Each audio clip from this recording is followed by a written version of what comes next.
This is an overview of a Hearts of Iron 4 campaign I played as Poland, presented as a historical documentary, so don't get this confused for study material or you'll definitely fail your history class. Without further ado, let's begin. By 1936, global tensions were on the rise, and Poland is in the center of it all.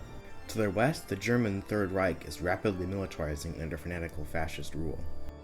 And to the east of Poland is the Soviet Union, an absolutely massive country and a global superpower that seems keen to expand westwards. With the partition of Poland being undone just after the Great War, the returning Poland is at a difficult 18 years. The highly agrarian country has been impacted severely by the Great Depression, and the Polish peasantry has been hit the hardest.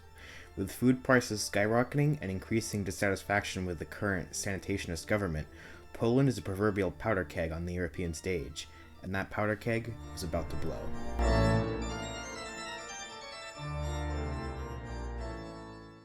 The peasant strike was a widespread movement across Poland, but was largely disorganized. But that was until two political parties began to organize the movement, the Polish People's Party and the Communist Party of Poland. They were both dissatisfied with the current government and saw the looming peasant strike as an opportunity to consolidate power.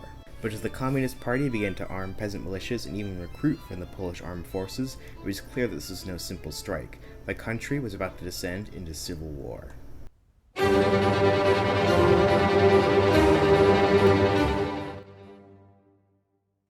With the peasant movements unified and militarized, it wouldn't take long for the country to descend into fighting, and that fighting would come on January 24th of 1937.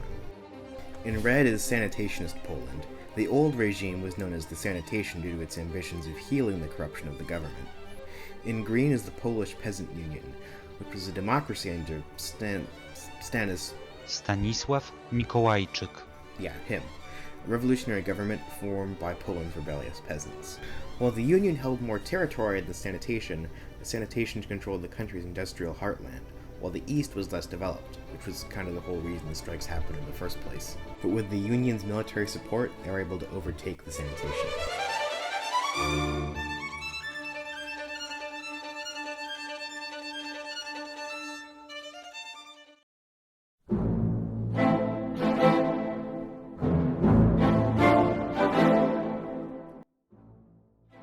The country was now at peace, with the Polish People's Party at the helm. But despite the People's Party being the ruling party, the Communist Party still held vast influence, and with the country still in a tumultuous position after the Civil War, it was the perfect opportunity for them to consolidate their power.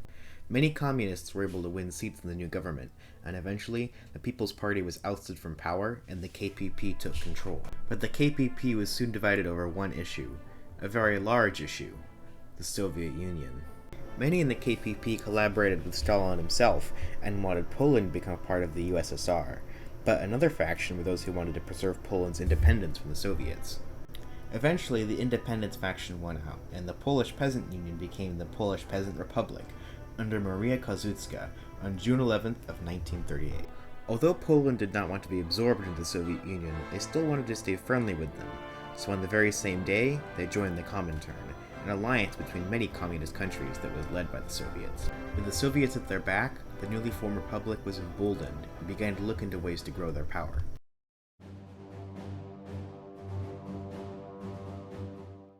When it came to expansion, Poland looked towards their neighbor, Lithuania. The Polish government claimed they had the ambitions to liberate the workers of Lithuania from their capitalist oppressors, and to perhaps reform the Polish-Lithuanian Commonwealth from the 16th century. But in truth, Lithuania was an incredibly important strategic area for Poland. With Germany moving towards Danzig, annexing Lithuania could allow Poland to still have a coastline if they needed to cede the city to Germany, and annexing Lithuania before the Soviets do could provide a buffer to German aggression against their Soviet allies to the east. So on the 18th of March 1939, Poland declares war on Lithuania.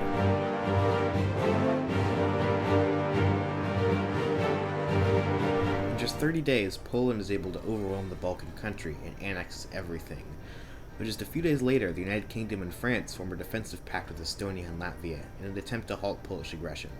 This measure is a success, as Poland doesn't want to risk starting a war with the Allies.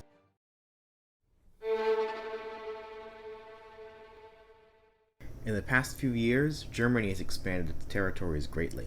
And on August 24th of 1939, Germany demanded Poland cede the city of Danzig to them or else face war. Even with the backing of the Soviets, Poland was wary of a conflict with Germany, so after tense diplomatic negotiations, Poland gave up the city to Germany. To the relief of the Polish government, Danzig was enough to persuade Germany to turn their expansion to the west, as Germany declared war on the Netherlands and the Allies just 28 days later.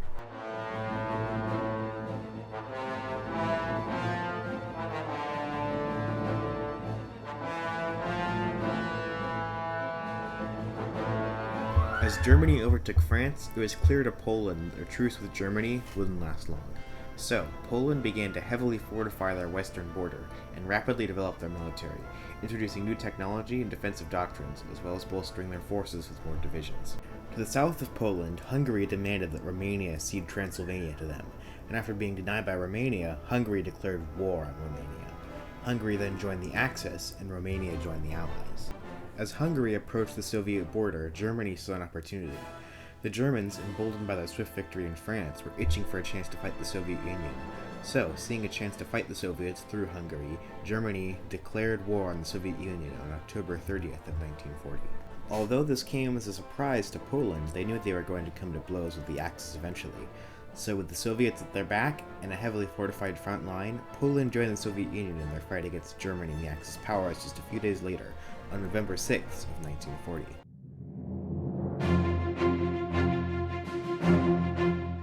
Coming into Poland, German commanders expected an easy victory. Poland was backed by the Soviets, but they figured that if they could take down France in just a couple of months, and being a country like Poland, which had just been through a civil war, should be easy. However, this overconfidence would soon be their weakness. While Germany initially took some ground in Poznan, the war soon ground to a halt, as German forces continued to throw themselves at Polish soldiers, expecting easy victories, but Poland's strong defenses prevented the Germans from gaining any more ground. By January, Germany had received 257,000 casualties from Poland, while Poland had only received around 42,000. That's over 6 German soldiers killed for every 1 Polish soldier. It finally became clear to the Germans that these kind of casualties were unsustainable, so they stopped their relentless attacks, only sending small contingents of soldiers to probe the Polish defenses. In the west, communist Spain, feeling pressured by German aggression, decided to join the Comintern with Poland and the Soviet Union. With Soviet and Allied support, Spanish troops were able to capture large amounts of ground in the German-controlled Vichy France.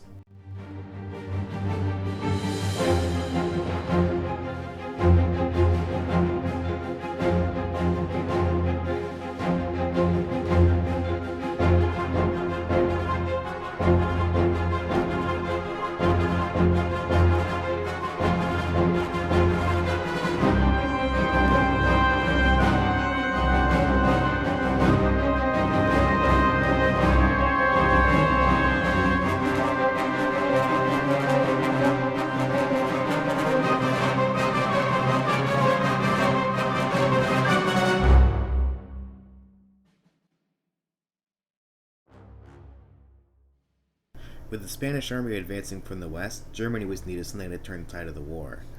Germany decided they needed to free up their eastern front. If they could just get past Poland, they figured that perhaps they could launch an assault on the Soviet Union, with the Red Army currently stretched between multiple fronts in Bulgaria and Spain. So Germany launched a massive assault on Poland, hoping that the Polish troops would be wary from holding the line for so long. This would turn out to be a massive mistake, however, because by October 26th of 1941, Germany lost 793,000 men to the Polish, with even more being killed by Poland's Soviet allies, and they hadn't even gained an inch of ground. Meanwhile, in Italy, the Soviet Union had performed a successful naval invasion and was quickly able to take the capital city of Rome. Though the Soviets were initially pushed to the south, they were able to make a comeback and push far into Italy.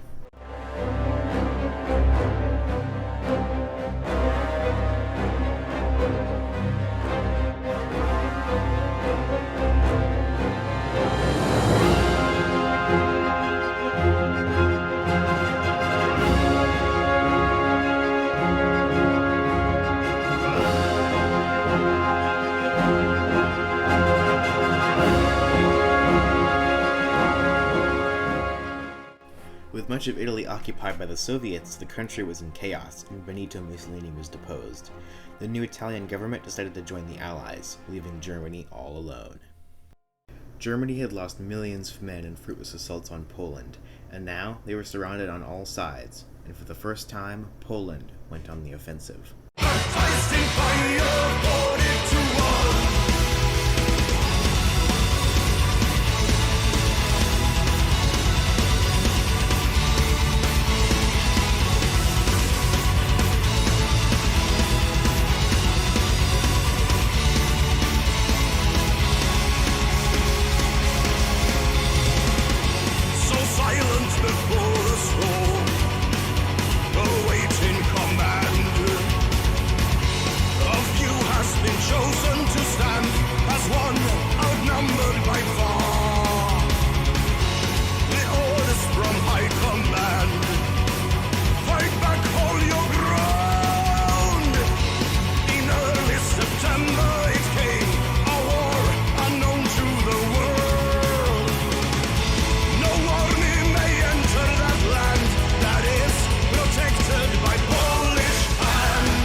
By May 19th of 1943, Soviet troops capture Berlin and the war is over, and now it was time to carve up the spoils.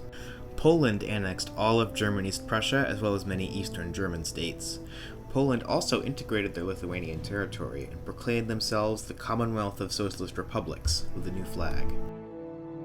Spain annexed most of northern France and installed a Spanish puppet government to handle the remains of Vichy France.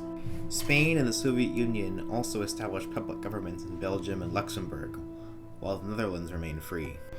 The United Kingdom took over the governance of Italy, establishing a puppet regime, and Germany was now communist, but they were not a puppet, and were actually a member of the Allies instead of the Comintern. And in the east, the Soviet Union created many communist satellite states, including Czechoslovakia, Bulgaria, and Albania. The war is now over, but now nearly all of Europe is communist or in the Comintern. With no common enemy, tensions may rise between communism and capitalism, Comintern and the Allies, but only time will tell for sure.